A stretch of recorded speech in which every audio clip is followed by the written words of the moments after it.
રૂપિયોની ઠગાઈનો આરોપી ચાલુ ટ્રેને ઝડપાયો। ટેલિગ્રામ ટાસ્કના બહાને સુરતના યુવક પાસેથી 12.20 લાખની છેતરપિંડી થઈ હતી। સાયબર ક્રાઇમ સેલે જામનગરના શેર બ્રોકર તેજસ સંઘવીને ગોવાથી જામનગર તરફ જતી ટ્રેનમાંથી દબોચ્યો।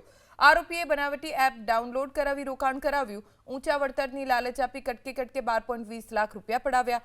ઇન્ડિયન ઓવરસીઝ અને કર્ણાટકા બેંક ખાતાનો ઉપયોગ કરાયો। ઠગાઈ માટે તેજસે કમિશનથી બેંક ખાતાને ચેકબુક આપ્યાનો ખુલાસો થયો છે। પોલીસે આરોપીને દબોચી સાયબર ગેંગ સામે તપાસ તેજ કરી। ટેલિગ્રામ ટાસ્કના બહાને સુરતના યુવક પાસેથી 12.20 લાખની છેતરપિંડી થઈ હતી। સાયબર ક્રાઇમ સેલે જામનગરના શેર બ્રોકર તેજસ સંઘવીને ગોવાથી જામનગર તરફ જતી ટ્રેનમાંથી દબોચ્યો। આરોપીએ બનાવટી એપ ડાઉનલોડ કરાવી રોકાણ કરાવ્યું। ઊંચા વળતરની લાલચ આપી કટકે કટકે 12.20 લાખ રૂપિયા પડાવ્યા। ઇન્ડિયન ઓવરસીઝ અને કર્ણાટકા બેંક ખાતાનો ઉપયોગ કરાયો। ઠગાઈ માટે તેજસે કમિશનથી બેંક ખાતાને ચેકબુક આપ્યાનો ખુલાસો થયો છે। પોલીસે આરોપીને દબોચી સાયબર ગેંગ સામે તપાસ તેજ કરી।